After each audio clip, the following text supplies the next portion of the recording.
Hello, welcome to RM news. నమస్తే, good morning అందరికి.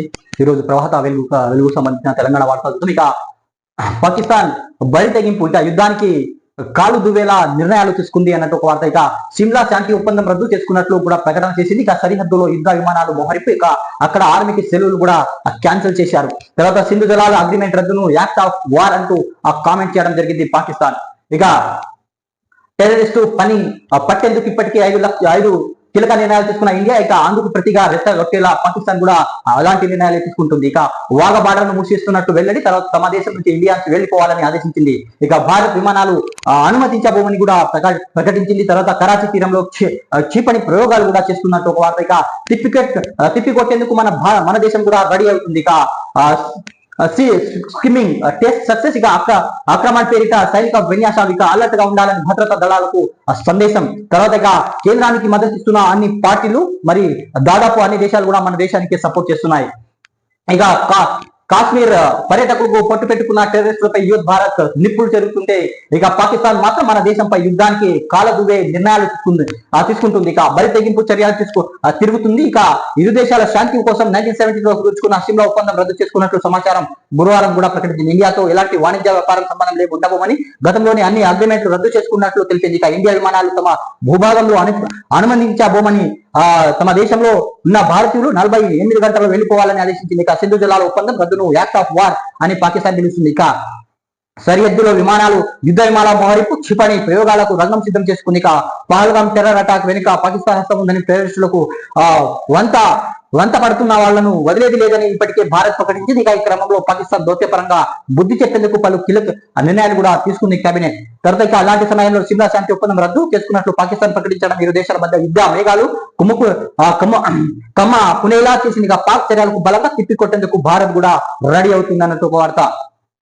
తర్వాత నిన్న బీహార్లోని నరేంద్ర మోదీ స్పష్టం చేశారు. ఇక ఎక్కడ దాక్కున్నా వదిలి పెట్టమని ఆయన స్పష్టం చేశారు. స్ట్రాంగ్ వార్నింగ్ కూడా ఇవ్వడం జరిగింది. ఇక టెర్రరిస్టులను వాళ్ళ వెనక ఉన్నోళ్ళని కూడా వదిలిపెట్టమని స్ట్రాంగ్ వార్నింగ్ ఇచ్చారు నరేంద్ర మోదీ. ఇక వాళ్ళ కళలో కూడా ఊహించని శిక్ష విధిస్తామని నరేంద్ర మోదీ చెప్పారు. ఇక పహల్గాం అటాక్ యువత్ భారతదేశం బాగా కోపంతో రగిలిపోతున్నది, ఇది భారతదేశ ఆత్మపై జరిగిన దాడి అని పేర్కొనడం జరిగింది. తర్వాత ఇక పాక్ లో మిగిలిన ఉగ్రవాద శిబిరాలను నాశనం చేయాల్సిన టైం వచ్చిందని మోదీ వ్యాఖ్యానించారు. ఇంకా స్ట్రాంగ్ గా అక్కడ కౌంటర్లు కూడా చేయడం జరిగింది. అరేబియా ఇండియాలో నిర్వహిస్తున్న ఇండియన్ ఆర్మీ, ఇంకా జమ్మూ కాశ్మీర్ లో పర్యాటకులపై దాడికి పాల్పడిన టెర్రరిస్టులు వదిలిపెట్టబోని ప్రధాని మోదీ హెచ్చరించారు. ఇక వాళ్ళు ఈ భూమిని ఎక్కడ దాక్కున్నా పట్టుకొని శిక్షిస్తామన్నారు. ఈ టెర్రరిస్టులు వెనుక ఉన్న వాళ్ళు కూడా విడిచబెట్టిపోమని చెప్పారు. ఇక వాళ్ళందరికీ కళలో కూడా ఊహించని శిక్ష విధిస్తామన్నారు. గురువారం జాతీయ పంచాయత్ రాజ్ దినోత్సవం బీహార్లోని మధు బనిలోని నిర్వహించిన కార్యక్రమంలో ప్రధాని మోదీ పాల్గొన్నారు. ఇక జమ్మూ కాశ్మీర్ పహల్గాం ఉగ్రవాది మరణించిన వాళ్లకు నివాళులు అర్పించారు. ఇక 1 నిమిషం పాటు మౌనం పాటించారు. అనంతరం ప్రధాని మోదీ మాట్లాడుతూ టెర్రరిస్టులకు వాళ్ళ వెనుక పాకిస్తాన్ స్ట్రాంగ్ వార్నింగ్ ఇచ్చారు. ఇక పహల్గాం దాడిలో పాల్గొన్న ఉగ్రవాదులు ఆ దాడికి కుట్ర పన్నులకు వదిలిపెట్టబోమని నరేంద్ర మోదీ హెచ్చరించడం జరిగింది. ఇక తీరాని శోకం, ఇక జైపూర్ లో నీరజ్ దుద్వాని భౌతిక కాయం వద్ద విలపిస్తున్న ఆయన భార్య ఆయుషి. ఇక టెర్రరిస్ట్ దాడిలో ప్రాణాలు కోల్పోయిన ఏపీకి చెందిన మధుసూదన్ రావు భౌతిక కాయం వద్ద రోధిస్తున్న ఆయన భార్య, కొడుకు, ఫ్యామిలీ మెంబర్స్ అన్నట్టు ఒక వార్త. తర్వాత ఇక 4 జిల్లాలో 45 డిగ్రీలు దాటినట్టు ఒక వార్త. ఇక రాష్ట్రంలో టెంపరేచర్ రికార్డు స్థాయిలో నమోదవుతున్నాయి. ఈ సీజన్ లో తొలిసారిగా గురువారం 45 డిగ్రీలు మార్కులు దాటాయి. ఇక 4 జిల్లాలో 45 డిగ్రీల పైగా ఉష్ణోగ్రతలు నమోదయ్యాయి. ఇక అత్యధికంగా నిజామాబాద్ జిల్లా సిహెచ్ కొండూరులో 45.3 డిగ్రీల సెల్సియస్ ఉష్ణోగ్రత నమోదైంది. తర్వాత ఒక్క మార్కులతో ఫెయిల్ అయిన వాళ్ళు 76 మంది. ఇక ఇంటర్ రివల్యూషన్స్ ప్రక్రియ సత్ఫలితాలు ఇచ్చింది. ఇక ఒక్క మార్కులతో ఫెయిల్ అయిన వాళ్ళు గతంలో 1000 విద్యార్థులు ఉండగా ఈసారి 100 లోపే ఉన్నారు. ఇంటర్ ఫలితాలు 76 మంది మాత్రమే ఒక్క మార్కులతో ఫెయిల్ అయ్యారు అన్నట్టు ఒక వార్త. తర్వాత రాజస్థాన్ పై ఆర్సీబీ గెలిపి, ఇక ఐపీఎల్ బెంగళూరు టీం 11 రన్స్ తేడాతో రాజస్థాన్ రాయల్స్ పై గెలిచింది. ఇక గురువారం జరిగిన లీగ్ మ్యాచ్ లో బెంగళూరు 20 ఓవర్స్ లో 205 పరుగులు చేయగా రాజస్థాన్ 20 ఓవర్లో 194 పరుగులు మాత్రమే చేసింది. ఇక పరాజయాల తర్వాత ఆర్సీబీ విజయం సాధించింది అన్నట్టు ఒక వార్త చూస్తున్నాం.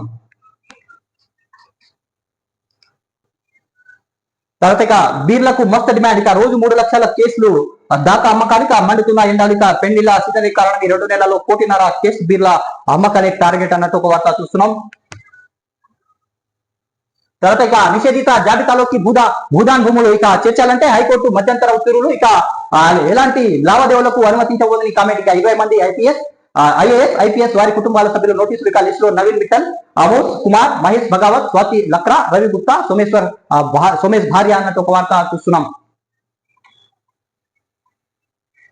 ఇక హైదరాబాద్ లో భారత్ సమిట్ హెచ్ఐసిసిలో నేడు రేపు సదస్సు హాజరు కానున్న 25 దేశాల ప్రతినిధులు. ఇక మంత్రులు 15 పార్టీ అధ్యక్షులు ఇక పాల్గొనున్న ఖార్గే, ప్రియాంక, కేసీ వేణుగోపాల్. ఇక రాష్ట్రానికి పెట్టుబడులకు వేదిక డిప్యూటీ సీఎం బట్టి. ఇక మంత్రులు ఉత్తమ్తో కలిసి ఏర్పాట్ల పరిశీలన. ఇక భారత్ సమిట్ ఏర్పాట్లను పరిశీలిస్తున్న మంత్రి శ్రీధర్ బాబు, పిసిసి మహేష్ కుమార్ గౌడ్. ఇక కాంగ్రెస్ సీనియర్ నేత సల్మాన్ ఖుర్షిద్. ఇక సీతారామకు లైన్ క్లియర్. ఇక ప్రాజెక్టు సిడిడబ్ల్యూ అనుమతి, డిపిఆర్ కు టిఎస్సీ ఆమోదం. ఇక 67.05 టీఎంసీలు నీటి కేటాయింపు. ఇక మంత్రి ఉత్తమ్, అధికారులు ఏడాది శ్రమకు ఫలితం అన్నట్టు ఒక వార్త చూస్తున్నాం.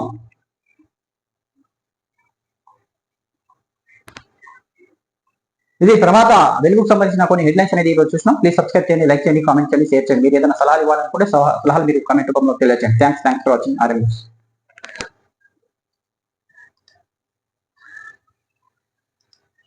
తర్వాత ఇక ఆంధ్రజ్యోతికి సంబంధించిన కొన్ని తెలంగాణ వార్తలు చూద్దాం. ఇక అంత ముందించేందుకు ఎంత వరకైనా అన్నట్టు వార్త. ఇక ఉగ్రవాదులు భూమి మీద ఎక్కడ దాక్కున్నా వదిలిపెట్టమన్నట్టు నరేంద్ర మోడీ స్ట్రాంగ్ వార్నింగ్ ఇచ్చారు. ఇక పహల్గాం హంతకులకు వారికి మద్దతు ఇస్తున్న వారిని కలలో కూడా ఊహించినట్లు శిక్షిస్తాం. ఇక ఇది పర్యాటకులపై దాడి మాత్రమే కాదు, భారత్ ఆత్మపై దాడి, శత్రువులను దుస్సాహసనం. ఇక ఉగ్రవాదులు స్వర్గధామాన్ని నిర్వీర్యం చేసే సమయం ఆసన్నమైందని ప్రధాని మోదీ గట్టి వార్నింగ్ ఇవ్వడం జరిగిందిగా మద్దతు ప్రకటించే దేశాలకు కృతజ్ఞతలు. ఇక పహల్గంలో అమాయకుల ప్రాణాలు బలిగొన్న ఉగ్రవాదులు అంతు చేస్తామని ప్రధాని నరేంద్ర మోదీ ప్రకటించారు. ఆ హంతకులు భూమి మీద ఎక్కడ దాక్కున్నా వీటికి పట్టుకొని శిక్షిస్తామన్నారు. ఉగ్రవాదులు ఉగ్ర మూకలకు మద్దతు వారిలో కళలు కూడా ఊహించని విధంగా కఠిన శిక్ష విధిస్తామని చెప్పారు. ఇక ఈ సందర్భంగా జాతీయ పంచాయతీరాజ్ దినోత్సవ సందర్భంగా గురువారం బీహార్ లోని మధుబనిలో ఏర్పాటు చేసిన కార్యక్రమంలో ప్రధాని మోదీ పాల్గొన్నారు. ఈ సందర్భంగా పహల్గాం ఉగ్ర దాడి గురించి ఆయన ప్రశ్నించారు. ముష్కరులకు తీవ్రమైన హెచ్చరిక చేశారు. వారు భారీ మూల్యం చెల్లించుకోక తప్పదన్నారు. తన ప్రసంగంలో ఆరంభంలోని పహల్గాం ఉగ్రవాద దాడిలో అణువులు బాసిన మన కుటుంబ సభ్యుల గౌరవార్థం మనమంతా మౌనం పాటిద్దామని మోదీ సభికులకు కోరారు. ప్రధాని పాటు సభకు హాజరైన వారంతా 1 నిమిషం పాటు మౌనం పాటించడం జరిగింది. ఇక పాకిస్తాన్ ప్రధాని షహబాజ్ షరీఫ్ సిమ్లా ఒప్పందం నిలిపివేత. ఇక భారత్ తీసుకున్న కఠిన నిర్ణయాలపై పాకిస్తాన్ ప్రతిచర్యలు. ఇక పాక్ ప్రధాని నేతృత్వంలో జరిగిన భేటీలో కీలక నిర్ణయాలు. ఇక వాఘా బార్డర్ మూసివేత, వాణిజ్య బంద్, విశాల రద్దు. ఇక సింధు జలాల ఒప్పందం కిందకు తమకు కావాల్సిన నీటిని మళ్లించే యత్నాన్ని యుద్ధ చర్యగా భావిస్తామని హెచ్చరిక. ఇక మన విమానాలు తమ గగనతలంలో రాకుండా కూడా నిషేధించింది పాకిస్తాన్. తర్వాత చుట్టూ తిరిగి వెళ్లాల్సిందే. ఇక పాక్ నిర్ణయం ప్రభావం. ఇక విమానాలు దారి మళ్లింపు, ప్రయాణికులకు మరింత భారం పెరిగే అవకాశం.